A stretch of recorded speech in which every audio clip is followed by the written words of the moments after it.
Hello, good morning, शुभ सकाळ. तर बऱ्याच जणांना आंबा खायला खूप जास्त आवडतो. असे खूप कमी जण असतात ज्यांना आंबा आवडत नाही. असं मी तर आतापर्यंत कोणी पाहिलंच नाही, पण तरीसुद्धा तर अशाच आमरसप्रेमीसाठी मँगो शेक किंवा मँगो लस्सी पिण्याआधी आवर्जून नक्कीच आपल्याला कळायला पाहिजे की ते आपल्या शरीरासाठी किती घातक आहे आणि किती चांगलं आहे.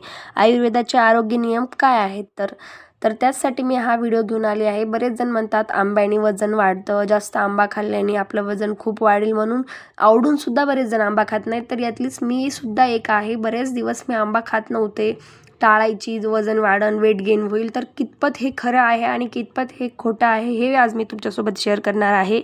उन्हाळा आला की घराघरात आंब्याचा सुवास दरवेळी लागतो आणि खरंच सांगते लिटरली महत्त्वाचं म्हणजे आंब्याचा वास आला की आपल्याला आंबा खाण्यापासून कंट्रोल करणं हे खूप जास्त अवघड असतं.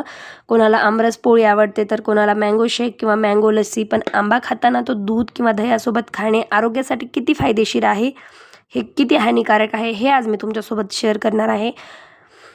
आंबा हा फळाचा राजा असला तरी तो खाण्याचे काही विशिष्ट नियम आयुर्वेदात सांगितले आहेत. चुकीच्या पदार्थात